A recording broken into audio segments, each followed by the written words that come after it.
الحمد لله الحمد لله رب العالمين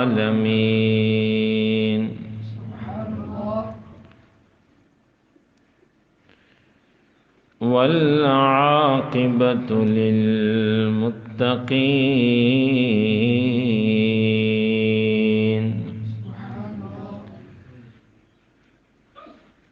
والصلاة والسلام على سيد الأنبياء وخاتم النبيين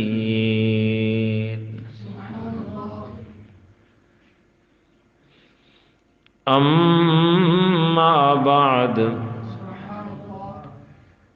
فأعوذ بالله من الشيطان الرجيم بسم الله الرحمن الرحيم قل إن كنتم تحبون الله فاتبعوني يحببكم الله صدق الله وصدق رسوله النبي الكريم الأمين الصلاة والسلام عليك يا سيدي يا رسول الله وعلى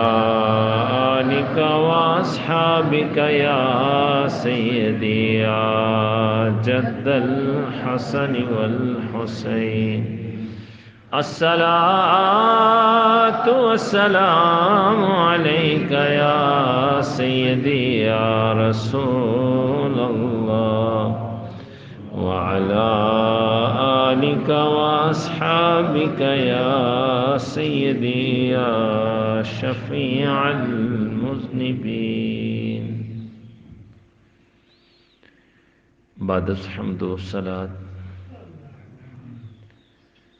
حضرت ابو ہریرہ رضی اللہ تعالیٰ عنہ نے کہا کہ رسول کریم صلی اللہ تعالیٰ علیہ وسلم نے ارشاد فرمایا کہ جو شخص میری امت میں عملی یا اعتقادی خرابی پیدا ہونے کے وقت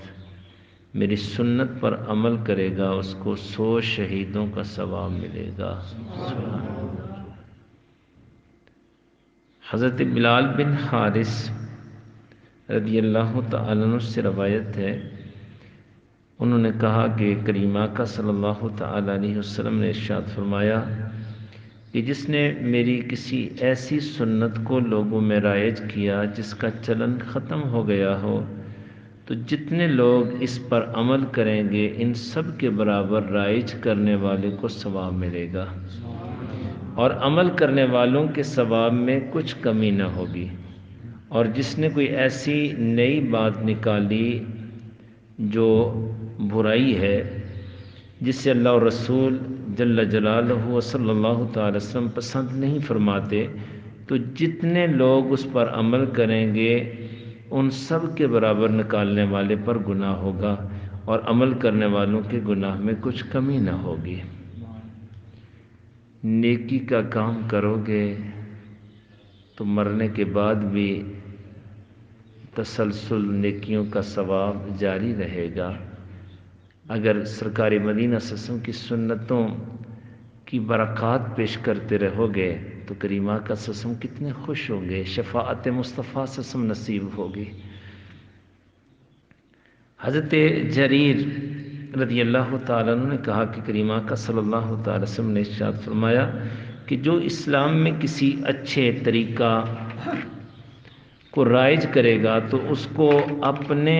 رائج کرنے کا بھی ثواب ملے گا، اور ان لوگوں کے عمل کرنے کا بھی جو اس کے بعد اس طریقہ پر عمل کرتے رہیں گے، اور عمل کرنے والوں کے ثواب میں کوئی کمی بھی نہ ہوگی۔ اور جو مذہب اسلام میں کسی برے طریقہ کو رائج کرے گا تو اس شخص پر اس کے رائج کرنے کا بھی گناہ ہوگا،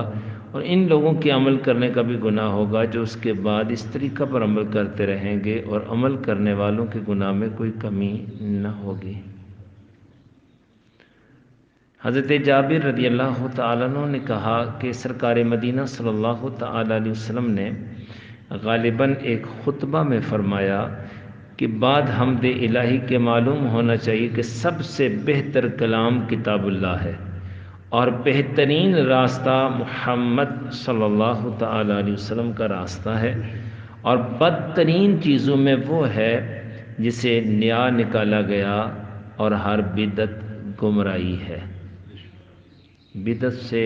مراد وہ جو قرآن و سنت کے خلاف ہو، عمل ہو، جس کو آج کی لغت میں فیشن کا نام دیا جاتا ہے، اللہ معاف فرما دے۔ گویا کہ ایمان والوں کے لیے بس یہی درس ہدایت ہے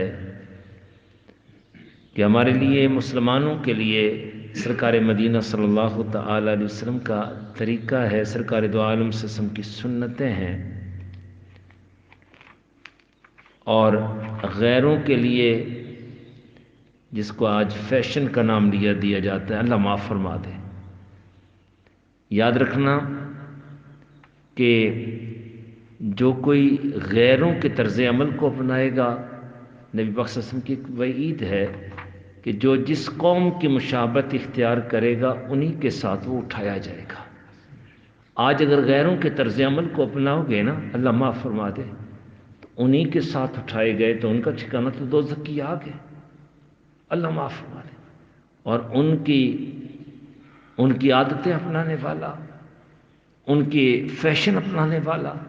اگر انہی کے ساتھ اٹھایا گیا کتنا مشکل ہوگا۔ اور جو نبی پاک صلی اللہ علیہ وسلم کے طریقوں پر عمل کرتا ہے اس کے لیے انعام کتنا ہے۔ میرے کریم آقا صلی اللہ علیہ وسلم کا فرمان پاک، جو میری سنت کے ساتھ محبت کرتا ہوں میری محبت ہے، اور میری محبت رکھنے والا جنت میں میرے ساتھ ہوگا، جنت بھی ملے اور کریم آقا صلی اللہ علیہ وسلم کی رفاقت بھی ملے، کتنا بڑا انعام ہے۔ بس ایمان والوں کو چاہیے کہ ان ایام میں، بالخصوص ماہ مکرم جہاں پہ شیطان ابھی بند ہے،